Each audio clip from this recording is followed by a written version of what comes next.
తెలంగాణ ఉద్యమంలో కీలకంగా పనిచేసినటువంటి కాకతీయ యూనివర్సిటీని తెలంగాణ ఉద్యమ గుర్తింపుకారుల కమిటీ అనేటువంటిది ఇటీవల రాష్ట్ర ప్రభుత్వం కేకే గారి ఆధ్వర్యంలో నియమించింది. ఆ కేకే కమిటీ తక్షణమే కాకతీయ యూనివర్సిటీని విద్యార్థి ఉద్యమకారుల సంక్షేమం కోసం ఒక పైలట్ ప్రాజెక్టుగా తీసుకొని అమలు చేయాల్సిందిగా ఈ సందర్భంగా మేము ఈ ప్రభుత్వాన్ని ముందు డిమాండ్ పెడుతున్నాము. ఎందుకంటే ఇవాళ తెలంగాణ రాష్ట్రం స్వప్నించడంలో సిద్ధించడంలో విద్యార్థి ఉద్యమకారులు తమ విలువైన భవిష్యత్తును తాకట్టు పెట్టారు. ఈ ఉద్యమం కోసం వాళ్ళు ఆనాడు పోరాడితేనే, కొట్లాడితేనే, దెబ్బలు తింటేనే, జైలు జీవితం అనుభవిస్తేనే ఇవాళ తెలంగాణ అనేటువంటి పదం, తెలంగాణ రాష్ట్రం అనేటువంటి పదం వచ్చింది. అట్లా మీరు సీట్లలో, రాజకీయ పదవులలో ఉన్నారు అనంటే కేవలం యూనివర్సిటీ మైదానాల్లో కొట్లాడినటువంటి విద్యార్థి నాయకుల యొక్క శ్రమ దాగి ఉన్నది. కనుక అటువంటి విద్యార్థి ఉద్యమకారులను ఆదుకోవాలి. అటువంటి విద్యార్థి ఉద్యమకారులకి మీరు తక్షణమే ఉద్యోగ అవకాశాలు కల్పించాలి. 10% రిజర్వేషన్ని జార్ఖండ్, ఉత్తరాఖండ్ రాష్ట్రాల్లో ఆయా రాష్ట్ర ప్రభుత్వాలు అమలు చేస్తున్నాయి. ఆ రిజర్వేషన్ విధానాన్ని కూడా ఇక్కడ ఆనాడు మేము నిరుద్యోగులుగా, రీసెర్చ్ స్కాలర్గా, విద్యార్థులుగా ఆనాడు మేము చదువులను వదిలేసి కూడా ఉద్యమంలో మేము పాల్గొనడం మూలంగా కాంపిటేటివ్ ఎగ్జామ్ రాయలేనటువంటి పరిస్థితులలో ఇవాళ ఒక్కొక్క విద్యార్థి నాయకుడు 40 ఏళ్లకు పైగా వయసులోకి వచ్చినారు. కనుకనే ప్రభుత్వం మానవతా దృక్పథంతో ఆలోచించి ఉద్యోగాలు ఇవ్వాల్సిందిగా కూడా ఈ సందర్భంగా మేము డిమాండ్ చేస్తున్నాం. అనారోగ్యం పాలైనటువంటి ప్రతి విద్యార్థి కుటుంబానికి కూడా 1 కోటి రూపాయలకు పైగా బీమా సౌకర్యాన్ని కల్పించాల్సిందిగా ఈ సందర్భంగా మేము ఈ ప్రభుత్వం మీద ప్రతిపాదిస్తున్నాము.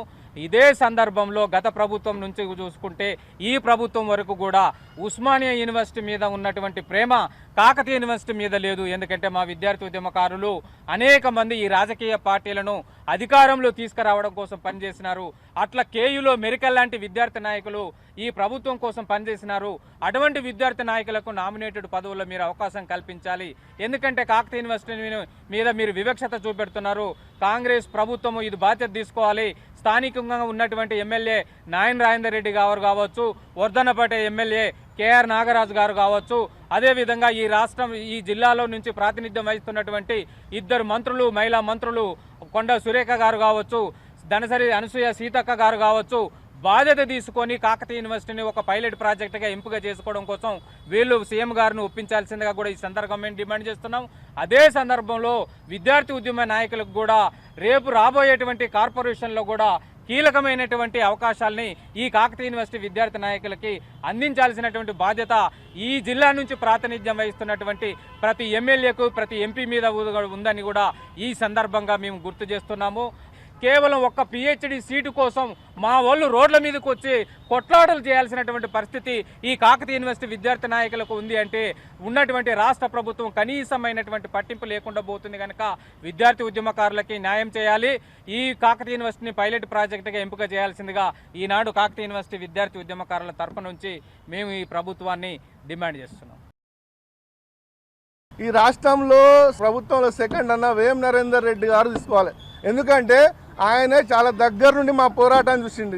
ఎందుకు చెప్తున్నా అంటే వాళ్ళు పోరాటం జరిగేటప్పుడు అమృత థియేటర్ సర్కిల్గా ఒక నిరాహార దీక్ష కూర్చున్నారు, ధర్నా కూర్చున్నారు. అప్పుడు కాకతీయ యూనివర్సిటీ పోయి వాళ్ళని క్వశ్చన్ చేసింది, మీ అర్హత ఏంటిదని.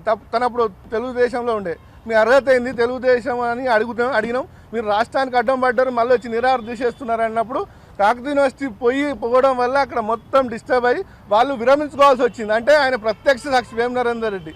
వేం నరేందర్ రెడ్డి మరో సీఎం అంటున్నారు కాబట్టి ఆయనకు తెలుసు ఇక్కడ పోరాటం, ఆయన తీసుకోవాలి, బాధ్యత తీసుకోవాలి. అప్పుడు ఉద్యమం జరుగుతుంటే కూడా ప్రభుత్వానికి వ్యతిరేకంగా ఉన్న ప్రభుత్వం, అదే కాంగ్రెస్ ప్రభుత్వం ఉండి కూడా మాతో కలిసి పనిచేసిన మిత్రులు ఉన్నారు.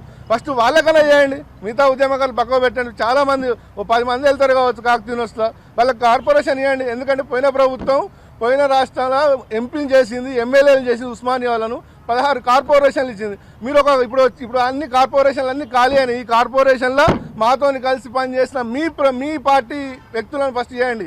లేదు అంటారా దీన్ని ఇట్లే తాత్సర్యం చేసుకుంటా ఒకటి గుంజుకోబోయే కమిటీ అంటే ఏమంటారు, దాన్ని గుంజుకోబోయే కథ, డ్రాగన్ చేసే కథ అంటారు. కాబట్టి అట్లా జరగకుండా ఉండాలంటే మీరు ఒక టైం బౌండ్ పెట్టుకోండి. ఆగస్ట్ 15 వస్తుంది. ఆగస్ట్ 15 నాడు మీరు పెరేడ్ గ్రౌండ్లో ప్రసంగిస్తారు కదా, అలా మాది పెట్టండి. మా కాకతీయ యూనివర్సిటీ పైలట్ ప్రాజెక్ట్ తీసుకొని మా విద్యార్థులకు కార్పొరేషన్ అక్కడే ప్రకటించండి. ఒక వెల్ఫేర్ బోర్డును ప్రకటించండి. ఒక 5,000 కోట్లతోని డెడికేటెడ్ వెల్ఫేర్ బోర్డు పెట్టండి. అప్పుడు మీ పట్ల నిజాయితీ నిరూపించుకున్నట్టు అవుతుంది. కాబట్టి ఈ పట్ల ఆలోచించండి. మళ్ళీ ఇంకోటి, ఇప్పుడు కమిటీలో ఉన్నారు, కమిటీలో కూడా ఎవరున్నారు, మాకు అంటే ఇక్కడ దగ్గర చూసిన వాళ్ళు ఒకరు కోదండరామ్ సార్ ఒక్కరే మమ్మల్ని చాలా అంటే కాకతీయ యూనివర్సిటీ ఏం చేసింది అనేది కోదండరామ్ చూశారు. మిగతా వాళ్ళంటే అక్కడ పైన చూడొచ్చు, కానీ ప్రతి అంశం కోదండరామ్ సార్ తెలుసు. కాబట్టి కోదండరామ్ సార్ కూడా తన పైన బాధ్యత ఉంది, ఆయన భుజాల మీద వేసుకోవాలి. మాకు జరగాల్సిన అన్ని న్యాయం జరగాల్సిందే. దాంతోపాటు ఇక్కడున్న మినిస్టర్లు, అదే సీతక్క ఇదే సెంటర్లో వచ్చి కూర్చున్నది, మాతో పాటు కూర్చున్న సీతక్కకు తెలుసు. సీతక్క కూడా చెప్పాల్సిన అవసరం ఉన్నది. కాకతీయ యూనివర్సిటీ జరిగిన అన్యాయం చెప్పాలి, కొండా సురేఖ చెప్పాలి. ఇక్కడ ఉన్న ఎమ్మెల్యేలు అందరూ కూడా పైన వేసుకొని మాకు న్యాయం జరగాలి. అప్పటి వరకు అది వాళ్ళ న్యాయం జరగని పక్షంలో ఒక టైం బౌండ్ లేని పక్షంలో మరో మిలియన్ మార్చికు పిలిపియాల్సి వస్తుంది.